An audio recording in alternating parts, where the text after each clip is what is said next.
Hey guys, I'm just going to do a quick video, well not a quick one, a reasonably thorough video on IFC. Basically I got some IFC files, I haven't opened them yet. I'm assuming that it's got street existing. I don't even know what these files are, so I'm going to import them, open. And while we're waiting on importing, I'll just pause and come back to you and give you an idea of how long it took. That took about, I don't know, 20 seconds. Then we're going to import the model. So I'm zooming in and out on my mouse actually, so I can turn my mouse on so I can see what happens. Okay, so this file's turned up over here. I'm not exactly sure anything about it. I haven't opened it before. To me, it looks like it's been done in Revit because it's got spaces, but I'm going to optimize it and I'll pause it as I do that. It says, would you like to change your origin axis to the center of the project? And the answer is yes, because it's too far away from the origin, so yes. And that's working at the moment. You see when I scroll in and out, it's not working. So basically, go and grab a coffee, do whatever you need to do. You'll hear the computer go make a bit of a bang and you're away. So I'll pause this again and let you know how long it took. Okay, it took probably maybe 1 minute. Go okay, and now I can have a look at this model.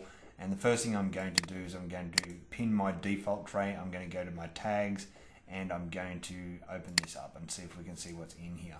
Now this purple here, guys, you'll notice IFC space. There's a couple of things about this model that straight off the bat are an issue. Is that some of the things aren't drawn on axes. You can see that straight away. That's a real problem. Usually when you're speaking to your architect, and if you're seeing what I'm showing you now and see that the axes of the model aren't lining up with the axes of the file, that is kind of not really what you want, because it makes it really hard to trace. So, but what you can do is you can actually go and align it with the axes, but the groups are going to be off axes, right? So in this particular instance, and just to explain that a little bit, if I went and drew a wall, you'll notice, and this is in every CAD program, if I went and drew a wall, it's automatically going to try and snap to red, right? And then it's going to snap to green and so on. And the issue with this is that if I actually went over to here and started to try and draw walls or whatever, it will snap to the geometry. So it's not be all and end all, but it's just not good practice. So my advice is to definitely try and get your model onto an axis that is the global axis, which you can see here. And so what I'm going to do is I'm going to select all of this geometry here, and then I'm going to make it a group, and I'll explode it in a second. Make a group, and then I'm going to draw a line on an axis. So I'm going to go from this corner over here, so line, draw a line on an axis, and then I'm going to use my rotate tool, which is a keyboard shortcut of Q. And I'm going to select the line of the model. You can see I'm getting an auto save at the same time. And now I have everything on axes. Even though the bounding box around the group isn't on axes, I'm going to explode that, right? And then I can now actually start to look at moving further on this file. Okay, just one thing is that with this file, I'd actually drawn a wall in here before. Well, actually, here's the walls that I've drawn in here, and I have these layers in here. I just want to get rid of that for a moment, and I want to purge my layers or tags. So purge. Okay, and now I've just brought it back down to IFC. It just makes it easier for me to work with. Now, I'm assuming that the height distance from here is the RL, or the reduced level of the project. So I'm not going to mess with that at the moment. I might just leave it at that. And I really want to get rid of this purple stuff. So as I said before, if you click on it and you go to entity info, you can see where that is, and therefore I can go to IFC space here, and I'm going to delete it, guys. I really think that it's not necessary, so therefore delete entities and go OK. Right, now I can start to see a little bit more. Now, do I need these things on the side here? Probably not. I'll delete those as well. I don't need a picket fence. I'm working on a project that picket fence has no consequence to me. If you need them, import them later. So guys, you don't need to see me go and clean up all the model. Basically, it's going to be repetitious, so I'm going to pause it and I'll show you what it looks like after.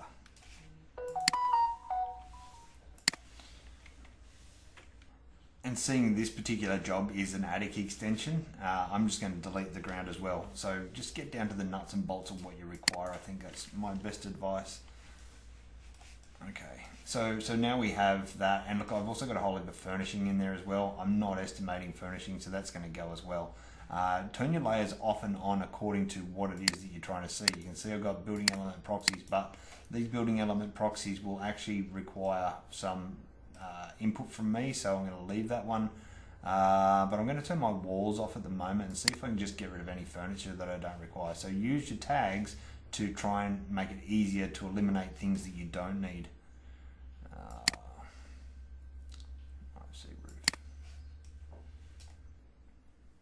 Okay, so you can see I'm getting down to sort of the nuts and bolts now, and I'm just very quick to be able to go through and delete. If there is something here that you don't want on the layer that it's on, so for instance, I'm going to get rid of these three things and delete them, but the kitchen is actually on a layer there. You can see it's all just junk.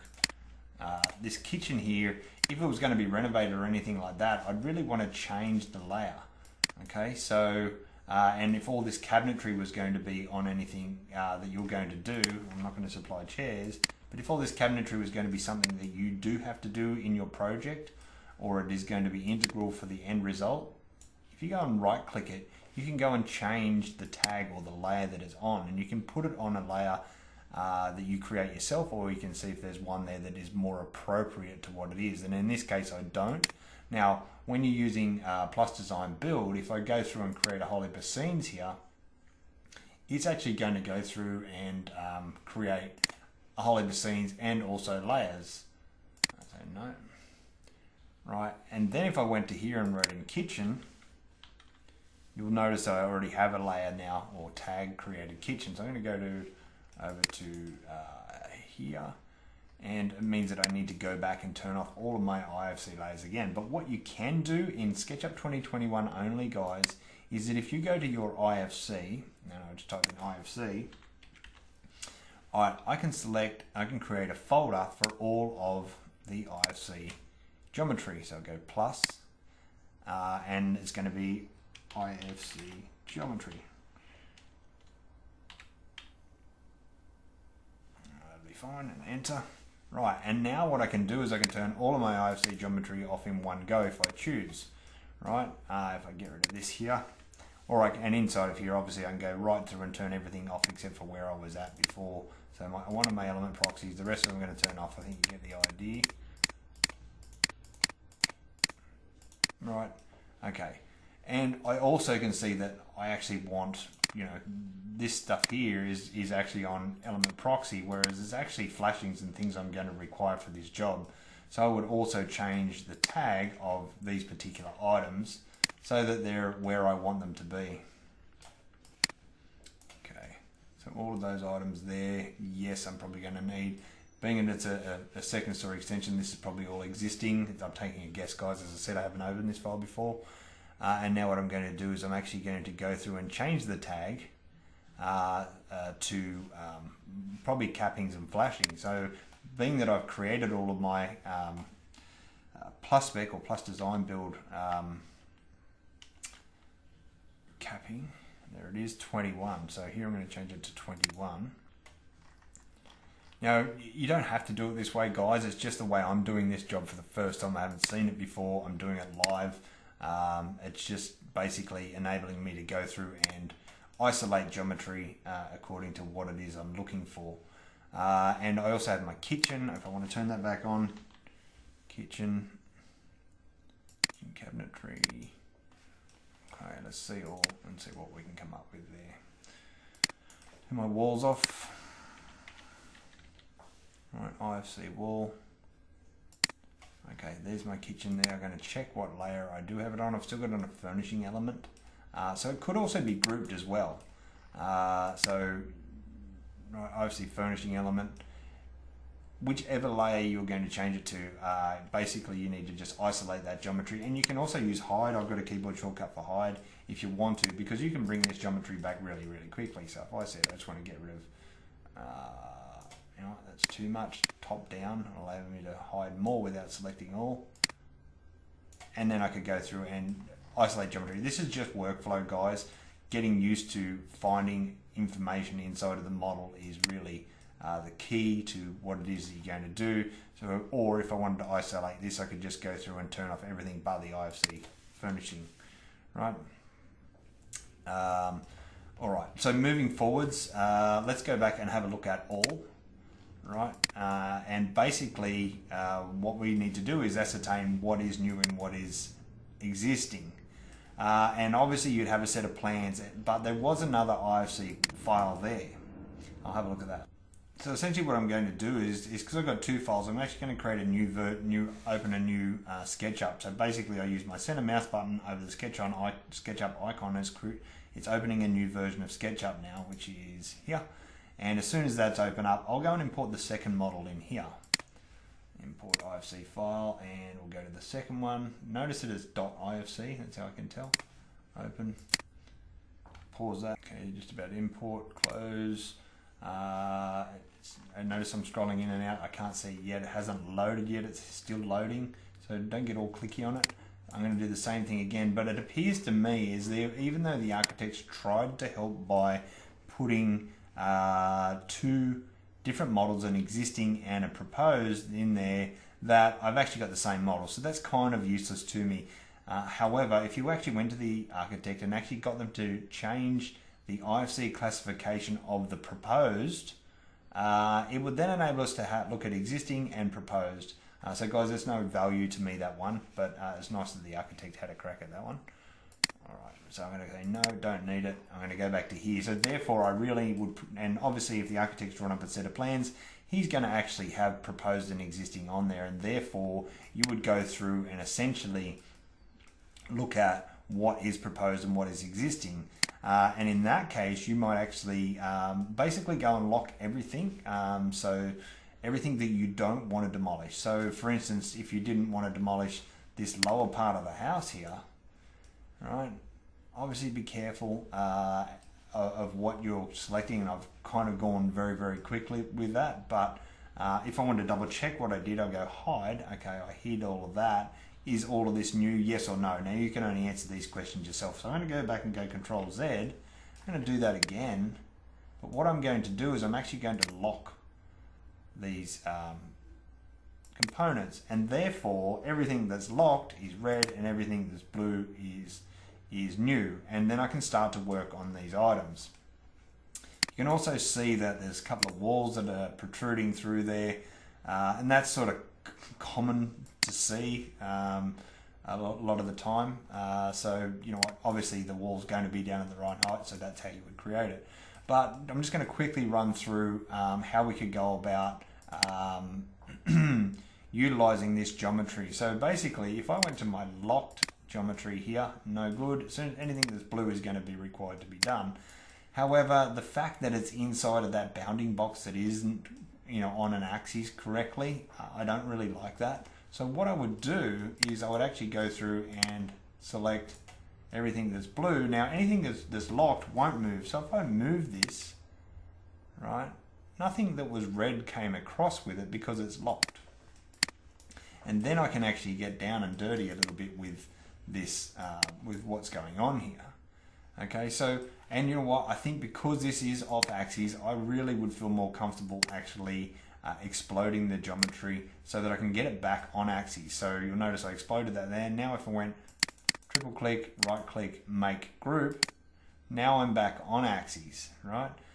So now if I actually went inside of this group and selected the faces that are roofing in this particular instance, and I actually went up and chose my material estimation tool, I'm looking for area, and I'm looking for, say, corrugated iron. I'm looking for my category, so it's finishes, I don't want that. Cladding, I don't want that, but roofing, I do want that. And I might just say it's going to be this night sky, right? I've got apply product to two entities, so I go yes, apply product to two entities, right? And what's happened there is that inside of that group, I now actually have, and I'll explode this, I now actually have something I can take off. So let's go take off selection. right? And you'll notice I've now got roofing in there, and if I look down further, you can see I've got that night sky, and I have how many square meters I want. Now guys, you might want to get into this further and actually order it, but I recommend quoting with square meters of roofing, but purchasing lineal, because on site there could be a slight discrepancy, and if you're 50 mil or 2 inches short, it's going to be a real problem. It's going to cost you a lot of money to replace it. So I don't usually use the model to order things like tin, but I will use them to estimate things like tin. The same process would happen for things that are quantified in lineal. So for instance, let's see if I can get to here. So that's inside a group as well. There we go, there it is. And you can see that that is actually an issue as well. You know what? You can go through and explode all of these, or sometimes in this particular instance, I was going to show you how to quantify lineal, but seeing that it's not really something that's divided up, it would take me longer. So in that instance, I would go to my roofing tool and I would go and use capping, choose the right type of capping that I was going to use, and basically I would trace over and delete the existing one, right? Because that way I'm starting to just save a little bit of time. However, on the gutter over here, we might find that the gutter's okay. So I'm going to actually go and explode it, right? And I'm going to make it a group again, right? If I went to here, I could actually assign a lineal product to this. So I'm going to go area, lineal, and it's really good idea to check this as you go as well. So I've got a selection, it is a group, and I haven't broken right down to the face. Let's see what happens when we do this. So I'm going to type in gutter. Oops. Roofing gutter, color bond, unnamed brand gutter. I'm just going to use this at the moment. Right, I'm going to apply it to the entity. Then I'm going to see what happens, because you know what? Every model is created differently. So takeoff selection as well is going to come in really handy. Roofing, inside of here I have gutter, and it's 6.6 meters is what PlusDesignBuild read it to be. Let's just see what it actually is in the model, and then we can move forwards and work on the next product. 6.6 meters, so it's spot on, it's quantified that guttering for me. And I would do the same for ridge capping, which would be, we'd usually purchase in lineal. Yet these items up here would actually be skylights, and they're probably going to be each. And I've got two, I can see that, but they both appear to be the same size, so I'll do a little bit of due diligence and quickly just check that if they are the same size, then I don't need two of them, because I'm just going to create one, save me a little bit of work. Now,